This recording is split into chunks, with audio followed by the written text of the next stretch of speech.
আসসালামু আলাইকুম গাইস, চলেন আজকে আপনাদের সাথে শেয়ার করা যাক হচ্ছে গাজীপুরের ফেমাস কিছু জায়গার মধ্যে অন্যতম জায়গা হচ্ছে কেশরিতা।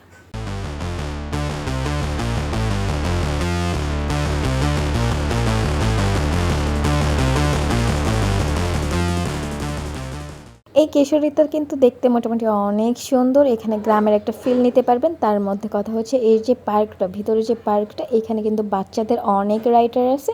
আর হচ্ছে আমি যখন গিয়েছিলাম তখন কিন্তু অনেক সুন্দর সুন্দর ফুল ছিল। ফুলের সামনে কিছু কথা বলতেছিলাম, চলেন আপনাদেরকে হচ্ছে ঘুরে দেখানো যাক হচ্ছে এই কিশোরিতা পার্কটার সৌন্দর্যটা। এটাকে কি ফুল বলে আমি জানি না, বাট ফুলগুলা কিন্তু অনেক সুন্দর ছিল। তা আমি এখানে হচ্ছে একটু ঢং করতেছিলাম আর অনেক ভালো লাগতেছিল আমার।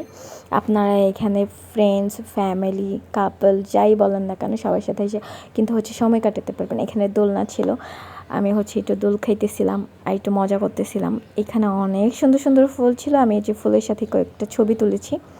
তারপর হচ্ছে একটা কর্নারে চলে গিয়েছিলাম। এখানে গ্রামের যে ভিউটা গাইস অনেক সুন্দর ছিল। আর বর্ষাকালে কিন্তু এর ভিউটা আরও অনেক সুন্দর হয়, কারণ চারপাশে পানি থাকে, তখন দেখতে কিন্তু আরও অনেক বেশি সুন্দর লাগে ভিউটা। তো আমি এদিক দিয়ে একটু হচ্ছে গ্রামের যে সবুজ সবুজ ভাবটা এটা দেখতেছিলাম।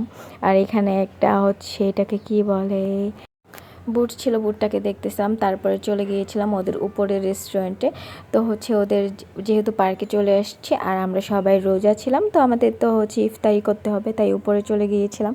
উপরের ভিউটাও কিন্তু অনেক সুন্দর ছিল। আপনারা কিন্তু এখানে সবার সাথে আইসা আপনারা ডিনার বলেন হচ্ছে সব কিছু করতে পারবেন। যাই হোক, উপরে একটা খোলা আকাশের মাঝে সিম্পল একটা ডেকোরেশন গাইস, সত্যি অনেক সুন্দর ছিল। সন্ধ্যার পরে ভিউটা আরও বেশি সুন্দর লাগে।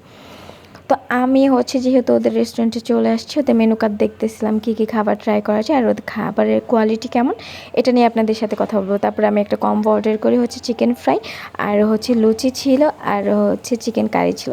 খাবারের টেস্ট কিন্তু অনেক ভালো ছিল গাইস, আপনারাও ঘুরে আসতে পারেন।